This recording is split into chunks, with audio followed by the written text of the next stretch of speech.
एकदम tasty healthy मेथीचे लाडू बनवायचे तर नक्कीच अनिता केदार्स रेसिपी सर्च करा, बघा, व्हिडिओला लाईक करा आणि आपल्या मित्रमैत्रिणींना शेअर करा।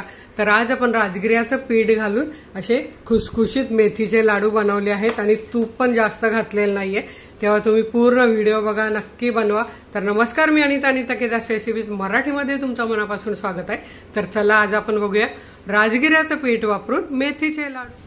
एकदम कडू न लागणारे हेल्दी असे आज आपण मेथीचे लाडू बनवतोय आणि हे सर्व साहित्याचं प्रमाण तुम्हाला कमेंट बॉक्समध्ये मिळेलच, पण तुम्हाला मी टाकताना पण सगळं सांगणार आहे। आता सांगत बसत नाही, व्हिडिओ आपला छोटा होईल, म्हणजे जर सांगत बसली तर मोठा होईल, टाकताना सांगते तुम्हाला। तर चला आता आपण आधी काय भाजायचं ते बघूया। आता इथे आपण कढई तापत ठेवली आणि ही घेतली 50 ग्राम मेथी। 1 किलोचं प्रमाण आहे, आपलं सगळं साहित्य मिळून 1 किलो होणार आहे, त्यासाठी आपल्याला ही 50 ग्राम मेथी आणि ही फक्त 2 मिनिटं आपल्याला भाजून घ्यायची आहे आणि गॅस बारीक ठेवायचा हे लक्षात ठेवा आणि असं सतत हलवत एकसारखी भाजून घ्यायची। इथे आपली मेथी 2 मिनिटं भाजून झाली। आता गॅस बंद करूया आणि ही काढून घेऊया थंड करायला। आणि ही बघा मी अशी ही मोठ्या भांड्यात घेतली आहे थंड करायला। ही थंड झाली 1-5 मिनिटं। आता आपण ही मिक्सरला पावडर करून घ्यायची आहे। आता इथे आपल्या मेथीची छान अशी बारीक पावडर तयार झालेली आहे, हे बघा। तर आता ही आपल्याला हे दूध घेतले आपण 1 वाटी, ते आपल्याला यात भिजत घालायची आहे। आता ही मी या भांड्यात काढून घेते सगळी पावडर। आता यात आपण जे 200 ml दूध घेतलेले आहे, म्हणजे बघा ही वाटी म्हणजे माझा 250 ml ची वाटी आहे, तर मी थोडंसं कमी घेतलं आहे। आता हे आपल्याला थोडं थोडं करून ही मेथीची पावडर पूर्ण भिजवून घ्यायची आहे, हे बघा। आणि हे सगळं दूध आपल्याला घालून घ्यायचं आहे आणि आता ही आपण बाजूला ठेवून देऊया। हे आपलं सगळं होईपर्यंत अर्धा तास लागणार आहे, सगळे जिन्नस भाजेपर्यंत। तोपर्यंत ही मेथी पावडर चांगली भिजणार आहे। आणि तुम्हाला जर तुपात भिजत घालायची असेल तर ती 3 दिवस तरी तुम्हाला भिजत घालावी लागते। आणि हे तुम्ही म्हणाल दूध जर टाकलंय खराब होणार नाही, तर अजिबात खराब होत नाहीत हे लाडू, मी याआधी पण केलेले आहेत। तर आता ही मी बाजूला ठेवते। आता आपण बाकीचं साहित्य भाजायला सुरुवात करूया। आता इथे आपण घेतले 2 टेबलस्पून खसखस आणि ही सुद्धा 2 मिनिटं भाजून घ्यायची आहे।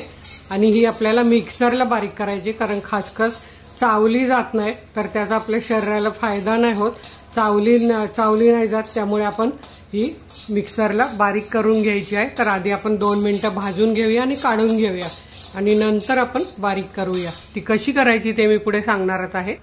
खसखस शरीरासाठी खूप उपयोगी असते आणि बघा छान फुललेली आहे, रंग अगदी थोडासा बदललेला आहे, आपल्याला काळी करायची नाही किंवा चॉकलेटी करायची नाही, एकदम फुलली आहे छान। अशा याच्यावर आपल्याला ही काढून घ्यायची। आता इथे मी घेतले सुकं खोबरं, असं किसून घेतलंय, हे 150 ग्राम आहे आणि कप मेजरमेंटने म्हणाल तर किसलेलं खोबरं 2 वाट्या आहेत, म्हणजे 2 कप आहे। तर आता हे आपण भाजून घेऊया, अगदी म्हणजे तुम्ही घरात साहित्य असेल खोबरं किसा आणि तुमच्याकडे वाटी असेल त्या वाटीने अशी 2 वाटी मोजून घ्या, किंवा कप असेल तर कपने 2 मोजून घ्या आणि हे सोनेरी रंगावर आपल्याला भाजून घ्यायचं आहे। काळं करायचं नाही, जसं आपण मसाल्याला करतो तसं हलका सोनेरी रंग आला पाहिजे। जर ते काळं तर ते मसाल्याचा त्यात सुगंध, म्हणजे जसं आपण मसाल्याला भाजतो तसं येईल, तर सोनेरी रंगावर भाजून घेऊया। आणि सगळे जिन्नस तुम्ही जर असे बारीक गॅसवर भाजले तर आपल्या वस्तू शेवटपर्यंत टिकते, खराब होत नाही। आणि अशी मस्त गोल कढई घेतली, मी शॉर्ट्समध्ये पण दाखवली आहे, कुठल्याही पदार्थ भाजताना अशी गोल कढई घ्यायची, खाली पसरट नको तळाला, त्यामुळे पदार्थ असा चांगला भाजला जातो। आता इथे बघा खोबरं छान सोनेरी रंगावर भाजलं गेलं आहे, हे बघा असा लाईट सोनेरी रंग आला पाहिजे, असं भाजलं गेलंय, जवळून दाखवलं मी तुम्हाला। आता हे मी काढून घेते। आता इथे आपण घेतलंय साजूक तूप, 1 कप घेतलंय आणि वजनी म्हणाल तर 200 ग्राम घेतलं आहे, त्यातला 1 चमचा तूप आपण यात घालून घेऊया।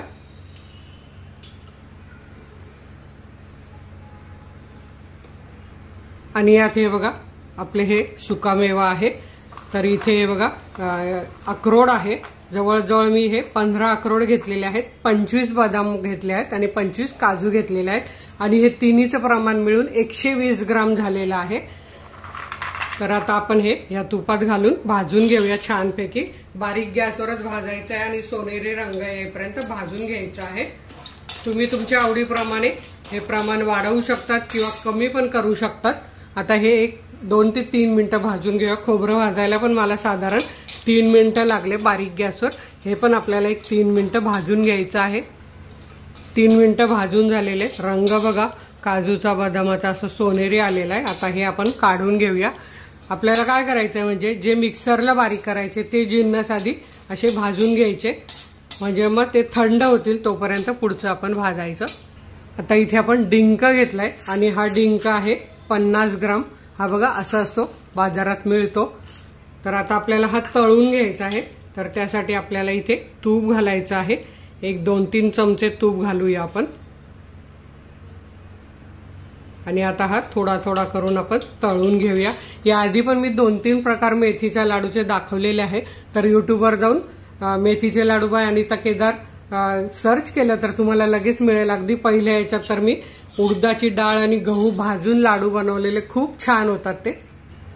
आता यात आपल्याला हा थोडा थोडा असा डिंक टाकायचा आणि बारीक गॅसवरच तळून घ्यायचा, म्हणजे तो आतपर्यंत तळला जातो। आणि सगळा एकदम घालायचा नाही, असा थोडा थोडा घालायचा, म्हणजे डिंक फुलायला त्याला जागा मिळते आणि तो आत कच्चा राहत नाही आणि मग दातात चिकटून राहत नाही। हे बघा छान असा फुलला गेला आहे। असाच मी सगळा डिंक थोडा थोडा करून तळून घेते। असा कडेला जर घेतला तर असं तूप निथळून येतं आणि छान, म्हणजे मी तळल्यावर असा कडेला घेतलेला त्यामुळे तूप बघा जास्त लागत नाही। असा मी सगळा तळून घेते आणि मग आपण पुढे काय करायचं ते सांगते। इथे तुम्ही बघू शकता आपला सगळा डिंक भाजून झालेला आहे आणि हे बघा असा तोडल्यावर असा पूर्ण भुगा झाला पाहिजे, असा डिंक तळला गेला पाहिजे। आता आपल्याला घ्यायची 150 ग्राम खोबरं घेतल्यावर 150 ग्राम खारीक पावडर घ्यायची आहे। ही मी रेडीमेड आणलेली आहे।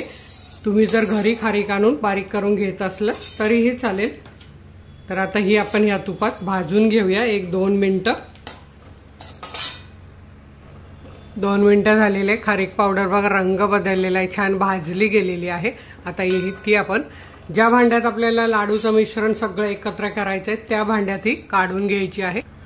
आता इथे आपण एक सिक्रेट जिन्नस म्हणजे राजगिऱ्याचं पीठ, राजगिऱ्याने भरपूर सारं कॅल्शियम मिळतं, हिमोग्लोबिन वाढतं। तर हे मी घेतलं आहे 150 ग्राम। उपवासाला जे खातात ते राजगिऱ्याचं पीठ घालून आज आपण मेथीचे लाडू बनवतोय। तर हे 2 मिनिटं असं सुक्क भाजून घेऊया आणि मग त्यात आपण तूप घालूया। राजगिऱ्याचं पीठ 150 ग्राम आणि 50 ग्राम गव्हाचं पीठ आहे। चपाती आपण रोजच खातो त्यामुळे गव्हाचं पीठ मी जास्त इथे वापरलेलं नाही। तर राजगिऱ्याचं पीठ म्हणजे मुलांना पण हेल्दी असं किंवा आपल्या घरातले जे व्यक्ती असतात त्यांना सर्वांना असं हेल्दी लाडू खायला मिळतील। 2 मिनिटं भाजून झाल्यावर हे 50 ग्राम गव्हाचं पीठ किंवा अर्धी वाटी घ्या आणि राजगिऱ्याचं पीठ 1 वाटी, म्हणजे 1 कप आणि अर्धा कप असं याचं प्रमाण अगदी बरोबर होतं। पीठ हलकं असतं त्यामुळे ते कपभर होतं। तर आता हे आपण गव्हाचं पीठ टाकल्यावर पण 1-2 मिनिटं असं सुक्क भाजून घेऊया। सुक्क भाजल्यामुळे चांगलं भाजलं जातं, ते फुलतं आणि मग तूप घालायचं, म्हणजे वेळ पण कमी लागतो आपल्याला भाजायला।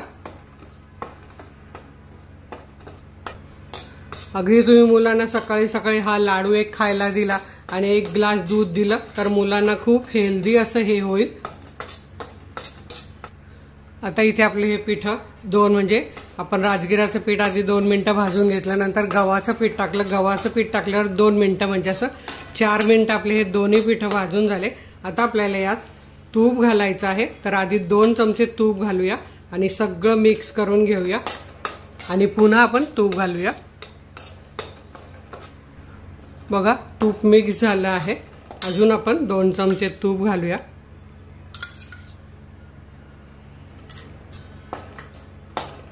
आणि आता हे आपण एक 3 ते 4 मिनिटं अजून भाजून घेऊया दोन्ही पीठ तुपात।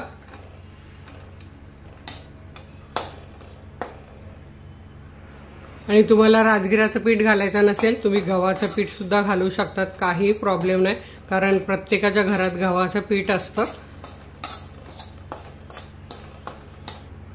अजूनही 4 मिनिटं भाजून झालंय आणि बघा पिठाचा रंग छान सोनेरी आलाय आणि सुगंध पण दरवळतोय।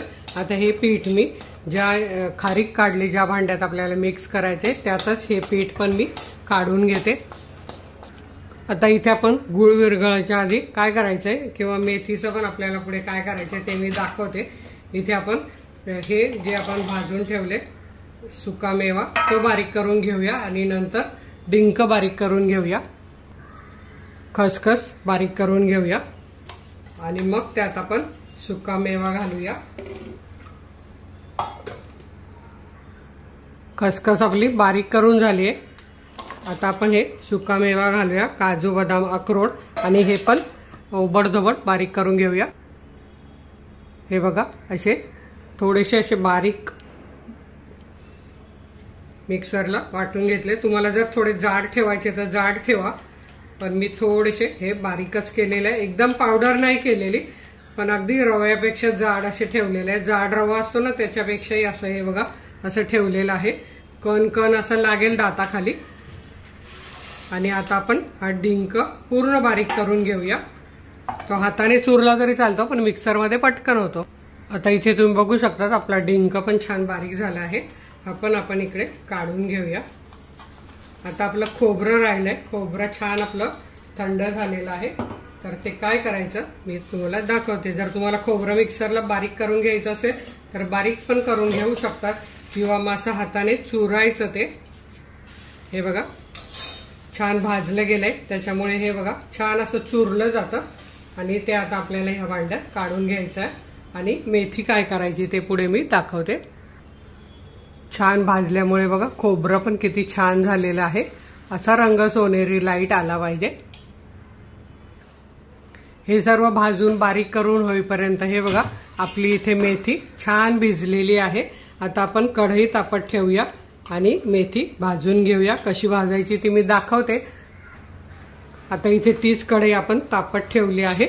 आता त्यात हे मिश्रण सगळं काढून घ्यायचं आहे आणि बारीक गॅसवर छान आपल्याला ही मेथी सुकी होईपर्यंत भाजून घ्यायची आहे, सतत हलवायचीच आहे। हे बघा आणि एकदम बारीक गॅस ठेवायचा आणि छान अशी भाजून घ्यायची आहे। इथे बघा सतत हलवत 5 मिनिटं झालेले आणि हे बघा मेथी कशी मोकळी व्हायला सुरुवात झाली, म्हणजे त्यातलं जे दुधाचं प्रमाण आहे मॉइश्चर ज्याला म्हणतात ते कमी व्हायला लागलंय। तर अजून 2 मिनिटं आपण अशी भाजून घेऊया आणि मग त्यात आपण तूप घालूया। आता इथे बघा आपली मेथी पूर्णपणे मोकळी झालेली आहे आणि जो ओलसरपणा होता तो पूर्ण गेलेला आहे। हे बघा मस्त झालंय। आता आपल्याला यात 2 चमचे तूप घालून घ्यायचं आहे आणि पुन्हा हे 3 ते 4 मिनिटं भाजून घ्यायचं आहे। असं हलवत सतत 3-4 मिनिटं आपण भाजून घेऊया। आता इथे तुम्ही बघू शकता आपली मेथी 4 मिनिटं भाजून झाली तूप टाकल्यावर आणि एकूण सर्व 10 मिनिटं आपण ही मेथी भाजून घेतलेली आहे। तर हे बघा छान असं तयार झालेलं आहे। आता आपण जे मिक्स करायच्या घमेल्यात जे काढून घेतले त्यात आपण ही मेथी पावडर घालून घेऊया आणि गूळ विरघळवून घेऊया। तो कसा विरघळवायचा ते दाखवते। आता आपण कढईत हे सगळं तूप घालून घेऊया। उरलेलं 200 ग्राम आपण तूप घेतलं होतं ते सगळं घालून घ्यायचं आणि इथे आता ह्या सर्व मिश्रणासाठी 700 ग्राम हे आपलं सगळं मिश्रण झालेलं आहे।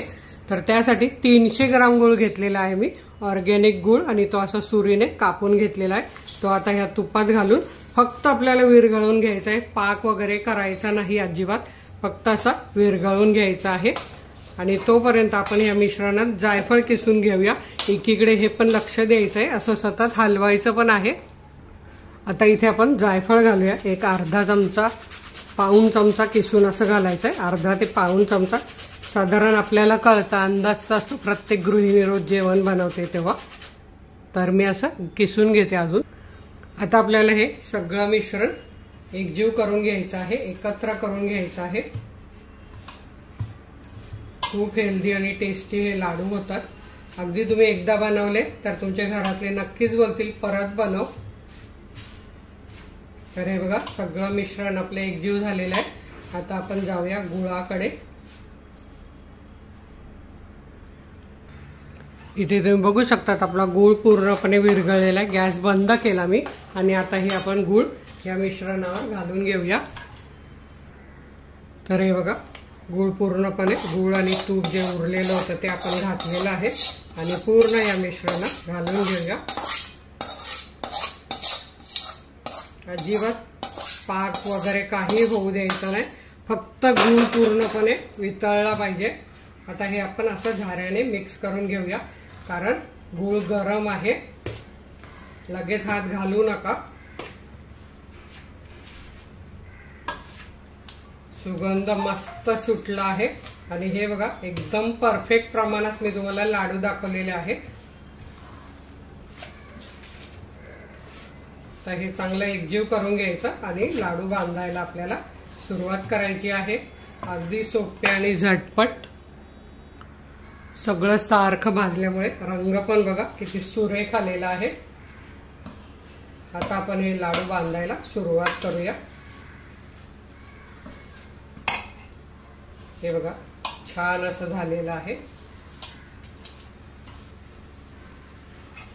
सगळं मिक्स करून घ्यायचं, नाहीतर मग गूळ तो मिक्स होणार नाही। हे झाऱ्याचं पण असं काढून घ्यायचं आहे सुरीने।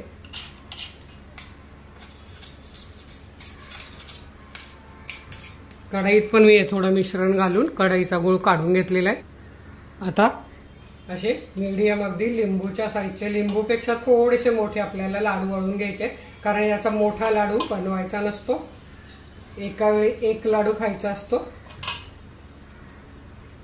तर हे बघा असे अगदी पटपट आपले लाडू होतात। बघा तूप पण आपण फक्त 200 ग्राम घातलेलं आहे आणि असे लाडू छान पटापट तयार होतात, अगदी बांधायला तुम्हाला काहीच लागत नाहीये। बघा अगदी सहज पटापट पटापट हे लाडू बांधून होतात। तर असेच मी तुम्हाला सगळे लाडू वळून घेते आणि तुम्हाला दाखवते। हे बघा अगदी एका हाताने पण लाडू वळला जातोय, किती छान होतोय। आणि इथे तुम्ही बघू शकता जवळजवळ 35 ते 36 लाडू एकदम छान झालेले आहेत। बघा भांड्याला जराही तूप नाही किंवा काही मिश्रण राहिलेलं नाही, एकदम छान लाडू आणि खूप हेल्दी आणि टेस्टी आहे। तर तुम्ही सुद्धा हे लाडू या हिवाळ्यात नक्की करून बघा। व्हिडिओला लाईक करा आणि आपल्या मित्रमैत्रिणींना शेअर करायला विसरू नका। तर वेळात वेळ काढून व्हिडिओ बघितल्याबद्दल तुमचे मनापासून धन्यवाद। अशाच माझ्या छान छान रेसिपी बघा, बनवा, खा आणि हेल्दी राहा। धन्यवाद।